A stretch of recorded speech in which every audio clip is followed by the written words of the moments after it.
very, very well. Further developments over the course of today have transpired. We're going to go through them with you now. Equally, news surrounding the long-term replacement for Jose Mourinho of Tottenham has been discussed today, and reports suggest that Julian Nagelsmann is heavily interested in a move to Spurs to replace Jose Mourinho.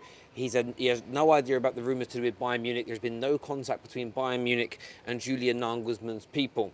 In relation to the Super League, Pep Guardiola has come out and absolutely slammed the notion of the Super League. He spoke about how it isn't sport if it's not competitive. It isn't sport. It isn't right if losing doesn't matter. He has been absolutely unequivocal, unyielding, and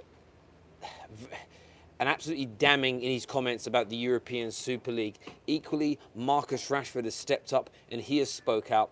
It may not be a huge statement or a press conference like a Pep Guardiola or Jurgen Klopp or Thomas Tuchel, but he has put out a post that we all understand that is in a universal language, that the fans has to come first. And this is still a big talking point today from a lot of fans and a lot of people in football. Talking very much about how the fans are not being considered here, the fans are not being spoken about, and the fans are not being first. Not my usual settings today. I'm out and about. My cars are literally down below, but I wanted to stream now as it is I've been working all day, but I'm going home now. It's my son Jackson's first birthday today, so very much looking forward to spending the evening with him. So we're not live at 5 today, we're doing it now. Yes, this is a supermarket car park. The train station car park's below. It's as simple as that. But you know, we stream. It doesn't really matter. It doesn't matter at all. Jordan Henderson as well, he's putting together a consortium of Premier League captains. They are meeting tomorrow to discuss what they can do moving forward. That comes after Harry Maguire, we already know, had a meeting yesterday with Ed Woodward, and I'm sure captains at other clubs did exactly the same thing, where they all came out one by one and they slammed. They absolutely slammed and showed their disgust for the behaviour, the attitude, and the handling of this situation. And I think that's when you listen to all the words from a lot of these managers and from a lot of these players, it isn't just the unsporting decision to join this league. And the biggest thing that you hear Pep Guardiola talk about today is the unsporting element, the uncompetitive element of this. It takes away. Athletes and sports people want competition. The fight is such a big part of it. There's no doubt about it. But, you know, they're all coming out and speaking in different ways, shapes and forms today. There was the Premier League meeting also. I thought their statement was very generic, but if you read between the lines, they're simply stating, we haven't made a decision on what we want to do yet, but we're willing to do whatever it takes to stop this from progressing. That sounds to me like nothing. That's the only problem with it. You could interpret that as, we'll kick you out the Premier League if you go ahead with it. Equally, it means we're just going to have to take this on the chin. It really depends if the Premier League believes it can survive without the big six, and most financial experts will tell you they can't. Comment here says, big up Terry, how are you doing? I'm very, very good. Just got back after a day in London. Some very exciting stuff we're planning today and sites I was visiting in London, so keep your eyes out for that. Just back at the car park now, but I thought I'd stream before I go home and give you my thoughts and feelings. Jonathan here, one of our members, says, so as a Chelsea fan of 20 years and an American, I can see ways of it working, but it doesn't include them in the EPL as well. We gladly talk about my thoughts. Let me read that again here. Jonathan, you said, so as a Chelsea fan for 20 years and as an American, I can see ways for it to work, but doesn't include them in the Premier League as well. And that's the problem, isn't it? I don't think any of us want to see the Premier... I don't want to see the domestic leagues damaged. I don't mind the reform of a European competition, and I would 100% endorse it if it was competitive, if there was jeopardy, teams could fall out, if there was a way of other teams sharing these riches at the same time. That's what we need to ensure is created here. That's what we need to make sure is created here is competitive fairness. And of course, a lot of people keep throwing things in like, oh, Man United have always had loads of money. That isn't fairness. Well, it is, because Man United have earned it. If an owner takes over a club and is willing to put in more money than the owner of a club down the road, that's still fairness. Nobody is stopping other clubs from spending more money. Nobody is stopping other clubs from expanding their horizons, from growing its fan base and investing more of that money into their team. Nobody's stopping anybody from doing that. Even when people talk about, the Premier League was a break-off and Sky did this and Sky did that, from a financial standpoint, yes, they did. But everybody has the opportunity to build up and get into it.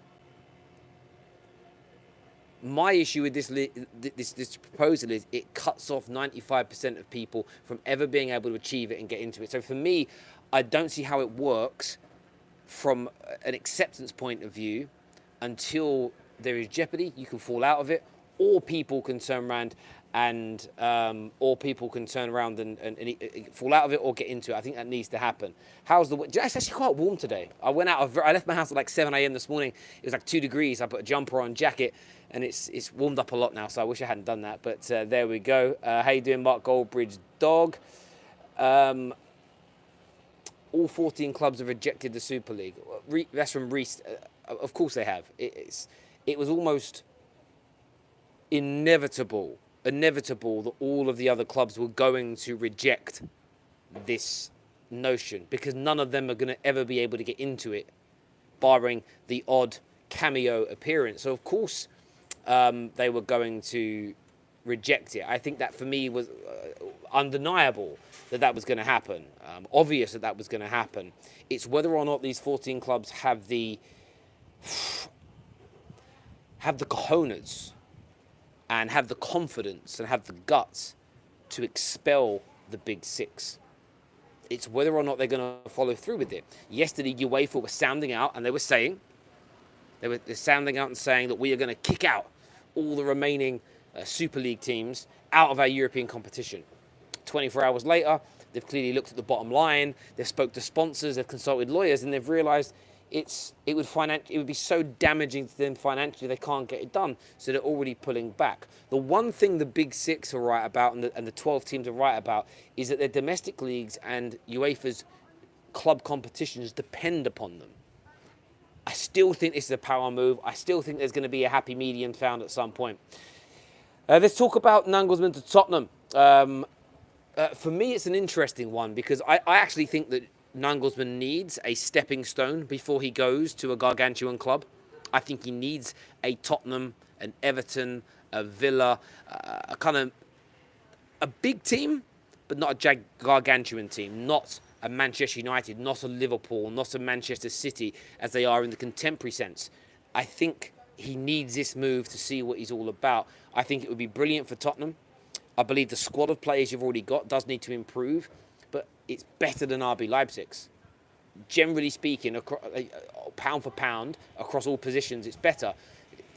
Centre-backs and full-backs probably need a bit of working at, but I think he can get more than a tune out of the majority of that squad as they move forward. It's going to be really interesting to see what Julian Nagelsmann does though, if Tottenham go ahead and the Super League goes ahead, because of course German football has completely and utterly rejected this notion. So it'd be interesting to see what the most promising up-and-coming young defender from Germany thinks and feels about joining a team who's in this. So I'm also interested, as the dust settles, to find out a little bit more about what Thomas Tuchel thinks of it. Again, from a German's point of view, with his whole entire nation and the football around it pushing back. But in terms of Julian Nagelsmann to Tottenham, he would be an absolutely tremendous signing. There is zero doubt about that whatsoever. He'd be absolutely tremendous no matter what. A few people saying Leipzig and Spurs' squads are of similar levels. Listen, I don't think Leipzig have a player of Harry Kane's level. They don't have a player of Son's level. When I think about their attackers like Bergwijn and Mora, Nagelsmann's going to get serious tunes out of them. And I look at Ndombele as well. I think Ndombele will absolutely fly. There's absolutely no doubt about it whatsoever. Terry, what happened in the Premier League meeting? Before we do that, make sure the like button is being hit right now, people. It'd mean the world to me if you could smash that like button right about now. Sorry about the noise of the train, but as I said, I am. But although this is more the train station car park than anything else, it just got like a supermarket thing just there. Busy man today. Terry, look behind you. It's Ed Woodward. So in terms of the meeting today, basically, the 14 remaining teams have rejected the notion. They've shown it no support. They have requested that the Premier League use the full force of its power to stop this from happening. And that's going to be multiple things. That's going to be threatening to expel them, threatening to strip them of their titles, threatening the clubs with, if you leave to do the Super League and it doesn't work out and you come back, you have to start at the bottom of the pyramid, because the FA will also involve today. So it could end up meaning that Man United and Arsenal are playing in the Vanarama League if this all goes absolutely tits up. Do you know what I mean? Imagine there's another financial crash for banks and JP Morgan absolutely crumble. I mean, loads of things could happen in this world. You know, how many years ago was that financial crash? 15, 16 years ago. These things tend to happen every 25 to 30 years, so it's not too far away from happening again. Terry, what punishment would you give? Right now, I'm not going to dish out what I think should be a punishment, because I want to see the full proposal. I want to understand what this league is going to do for the wider game of football. Perez has made these outrageous claims that it's about saving football. My gut tells me it's about saving these big clubs and giving them more money than anybody else, in the hope that they can just then dominate domestically. And in fairness, I think it works a little bit with the Italian and Spanish inclusions, but 6 teams can't dominate a league. Do you know what I mean? 6 teams, it still means a lot of teams are going to be playing very uncompetitive football all year long. It's a weird one to me. But if this is a bad deal for Europe, then I think punishments could be and should be severe. Expulsion from the league if they try to return, starting off down the bottoms. I wouldn't be surprised to see sanctions and league titles stripped by the way it sounds right now. But what I think may happen and what the Premier League will actually do are 2 completely different things. I don't know right now if the Premier League and the FA and UEFA actually have a backbone to step up and do anything. And I also include fans in that. I'm saying this now, 90% of fans saying they can't support their club anymore will still watch their team in the Super League. I still think 95% of YouTubers that make football content will make content based on these teams and on the Super League. So for us all, I know we're all frustrated and angry about it or confused by it or whatever it may be, but we have to ask ourselves that real question. Are we really going to walk away from football? And if we're not going to really walk away from football, why are the governing bodies going to punish these teams? Because if we're willing to still watch and we're still willing to be involved and we're still willing to pay for the TV channels and streaming services that supply this, if we're still willing to do it, the leagues are going to have these teams as part of it. It becomes a knock-on effect, really and truly. It does. It really, really does. Thank you very much there for the super chat. This is from Ronald, who says, I'm a Man United fan and I stand with Pep. Money can never be bigger than the fans. I'm from India and I don't want to see United versus Madrid in India. I want to travel and watch the match at Old Trafford. That's the dream. And I hear you that. Someone here says punish the owners. I think this is something... Canadian Cam reached out to me earlier today, and I agree unequivocally with something that he said. If this doesn't go how the Big Six want and the Super League doesn't end up happening, this incident could end up being the best thing that's happened to English football in a long time. I believe it could see massive reform. Salary caps, transfer caps, 50 plus 1% rules introduced to protect football clubs and to protect fans. For many, many years, football experts have predicted that something along these lines would happen or could take place where fans, match-going fans especially, are just disregarded. And not worried about in terms of the games. And, you know, if the Premier League was to continue as... It's just a worry for me. But it could see some massive reform that could improve things moving forward. Terry, you missed my super chat. I'm sorry if I did.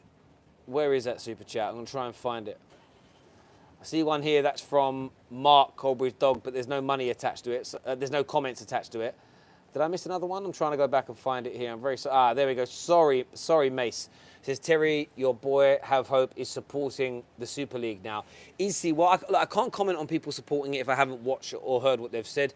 I'm sure he has his reasons, and I'd like to hear them. And as I've said before, I'm not against supporting it, but I just need to know all the facts. I need to understand what it does to the domestic leagues in the said countries, where it leaves the current European competitions. Will they yield them and create some level of jeopardy or more inclusion for other teams to strive to be there?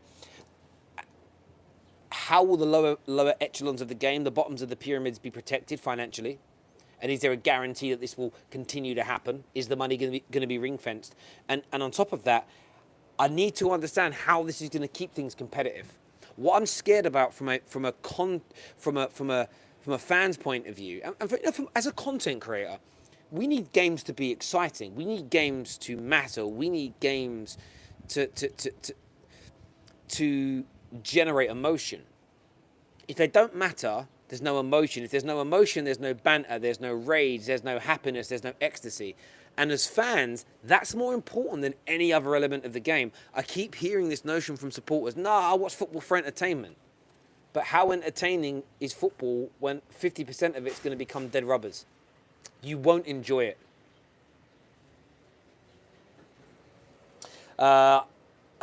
Terry, technically, what owners have done here is criminal. Technically, it isn't. What it is for a lot of people, is immoral. I understand it. There's no integrity to it from a lot of people's point of views. And it's not even what they've done to a degree. It's how they've gone about it. It's the timing of it. It's the lack of clarity. It's not telling the managers or fans of clubs what's going on.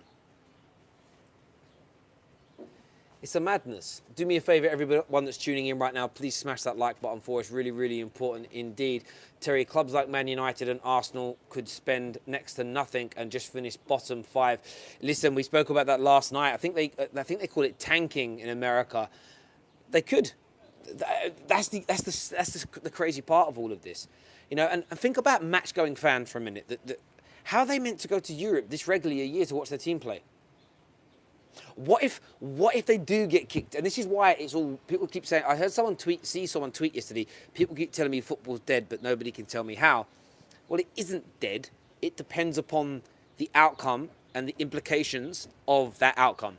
So if all the big six drop out of the Premier League and they only have the Super League, then for many, many fans, football's dead, because half the games a season they're not going to be able to get to, or it's going to become ridiculously expensive to support their team. There's going to be a fraction of the competitive games each year. We really need to wait and see, and this is what we need. Like that interview that Perez gave yesterday, it was just all the stuff he said about UEFA, about he knows their dark secrets and he can expose them. Great, I don't care about that in this particular moment. What I care about right now is, what is your proposals? It's becoming political. When I see two politicians argue about why they should be elected, but all they do is spend the time slagging each other off. And I'm like, listen, that's great, but tell me your policies and tell me how you're going to fix things in my country, in my local area. That's what I want to hear now. Show us your proposal, top to bottom, front to back, inside out, and let us digest and learn and challenge and debate it, and then understand what's better and what's meant to be going on. A lot of people here having a laugh at where I'm streaming from. Listen, bro, I'm a dedicated man to my YouTube channel. I'm out and about today. It's my son's birthday, so when I go home, I'm going to be spending time with the family, so I won't be streaming until after the Chelsea game tonight. So I thought I'd do it now, save a little bit of time for everybody else. But we are here. Terry, don't support this if it goes ahead. Don't cover it. If they can steal your club with impunity, they can steal your life. If you stand for nothing, you will fall for everything. Where's that saying? Where's that speech from? Where is that speech from? Listen, as I've said before, I need to see. I'm frustrated with that. I've handled it. Like my kind of view on these things has changed so much in the last 48 hours. I want to wait and see what the proposal says now until I give my overarching thoughts and feelings, because we don't know right now. We don't know. Terry, if you were Nagelsmann, would you choose Spurs or Bayern? Honestly, right now, I would choose Spurs. I think Spurs is a safer bet for Naglesmann right here, right now. Igal's in the house. He says Arsenal players have still not heard anything from the club. And that's the point here. That's why I'm also calm. That's the secondary reason as to why I'm calming down about this, because I do think this is a power play. The fact that clubs haven't said anything to their players yet, why? Why would they not? Like, legitimately, why would they not? It doesn't make sense. KJ in the house saying, bun the pagans. I hear you, bro. Terry, stop being a Prem merchant. Do you know what, Mo? This isn't about being a Prem merchant. It's about, and this is like I've said before, it's about protecting the pyramids of football within each of these countries. Of course, I care more about the pyramid in my country because that's the league and football that I watch and consume. But I want us to protect it. And, the analogy I would give is I don't want us to be like the Hunger Games, where we're in the capital, dining out, eating good, living a good life, but other people are living in districts and football is like living in squalor. I don't want to see that. It wouldn't feel right to me.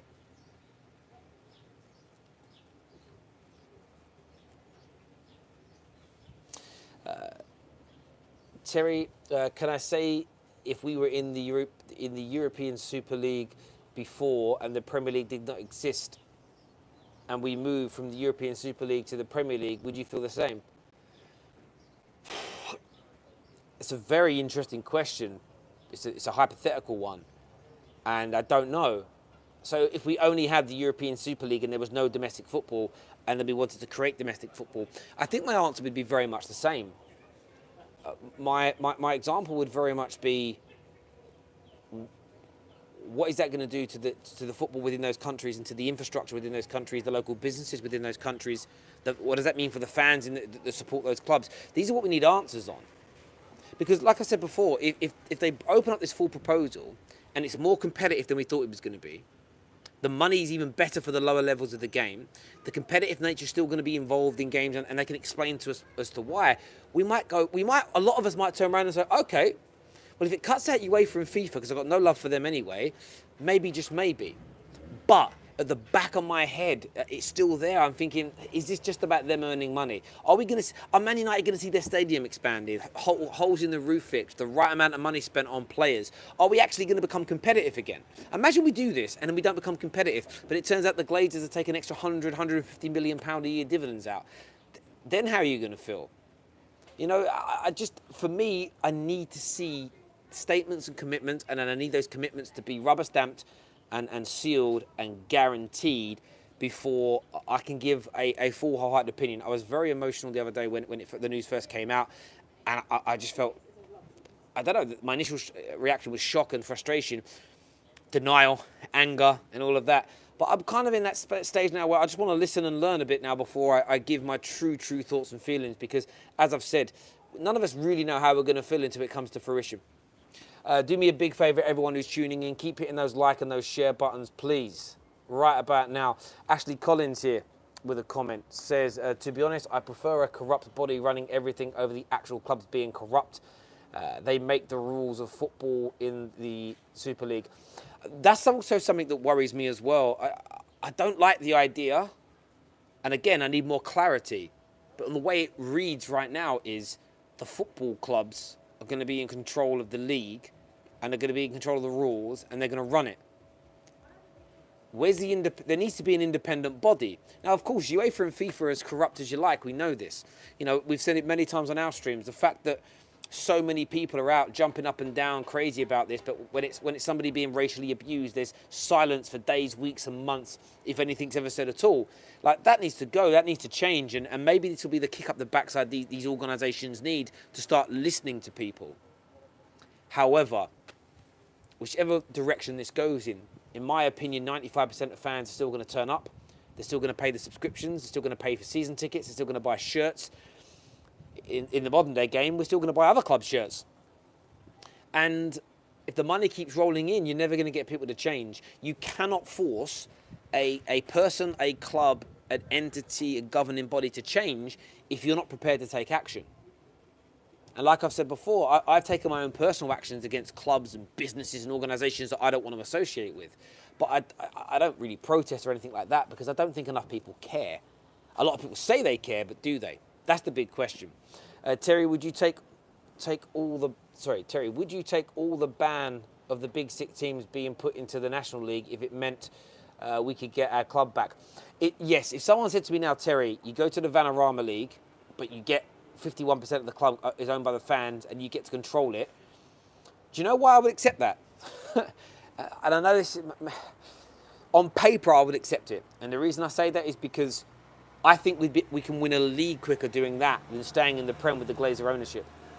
Legitimately think we can win the Prem quicker.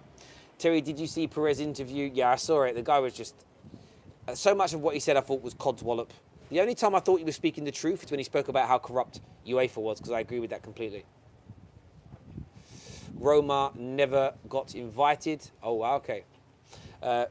Comment here from well, it's by a gal, but from Fabrizio, saying Roma announced they are against the Super League as it's a closed league.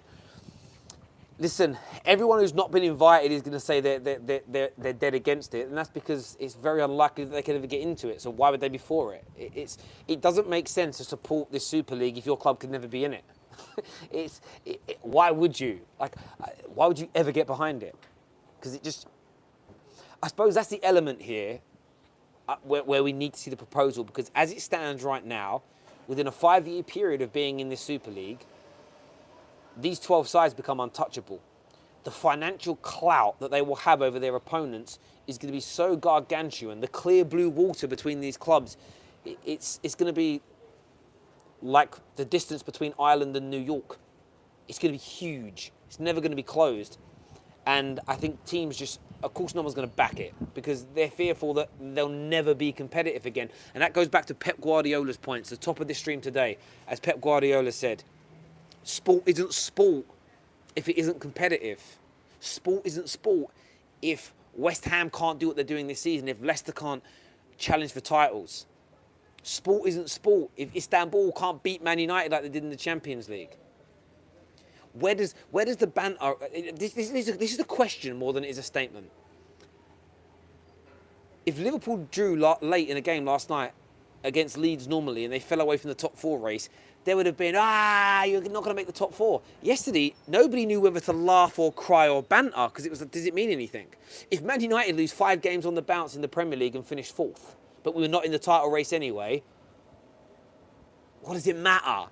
That's the question here that I need answering. Probably above and beyond everything else from a sporting point of view is, how do they guard against hundreds of dead rubber games per year across Europe? That's what I need to understand and be able to fathom here. There's a comment here, breaking Madrid court has made a preliminary ruling prohibiting UEFA and FIFA from stopping the launch of the Super League. And do you know what's interesting? The European court system, I don't understand how any of it works in its entirety. But remember, the UK can do what it wants, I believe, to its teams, because we're a sovereign country now. We're outside of the EU. I don't see the I just think La Liga or UEFA could take it to a higher body. And as it stands right now, as far as I've seen, all major governing bodies, governments, politicians seem to be against this new idea. So I don't know how far that's going to take them. But God, it's going far. It's getting deep. Khalid here says, if the European Super League goes ahead, who would want to broadcast it or sponsor it? Clubs are getting a loan, not a gift. It's such a toxic brand right now. But that's also very true. Amazon Prime have distanced themselves from it. And this is one of the things here. This is maybe what will happen. If it becomes so toxic, maybe sponsors don't want to touch it. Maybe TV broadcasters all decide not to. I mean, that would end it, by the way. If all the broadcasters and sponsors said no, they're not. It's dead. It's dead in the water. There are certain things that can stop it from happening, but it's whether these organisations have the backbone, as opposed to looking at it. DAZN will broadcast it. Is what? Yeah, exactly. There's going to be a broadcaster that does it. It's going to happen. Do you know what I mean? So for me, it's, and they're willing to, and do you know why they're willing to stream it and play it? Because they know people are willing to watch it. So it becomes full circle. For all the moaning and the virtue signalling we do, are people going to watch it? Like I've said, I think I'm going to. For all the things I'm saying and all the things that concern and worry me, when I calm down and look at it honestly, I'm probably going to watch it. And I think 95% of you watching will end up doing the same thing. Whether we enjoy it or not, whether it feels the same, whether it's as good, we don't know. But I do think people will watch it. I do think people will watch it. Darius here says, I won't watch it, not a hypocrite. And listen, that's why I've changed my stance and said I want to wait until I know what's going on. Because I just don't know enough anymore. I just don't know enough when it comes to this.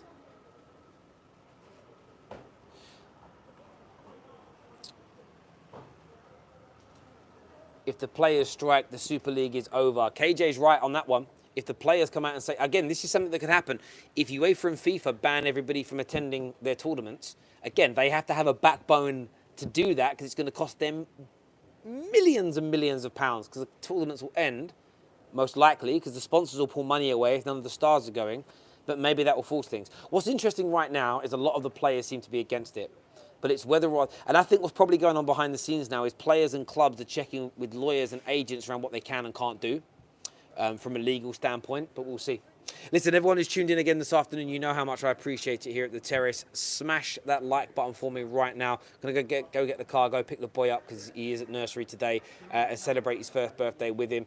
Until then, take care. Goodbye. God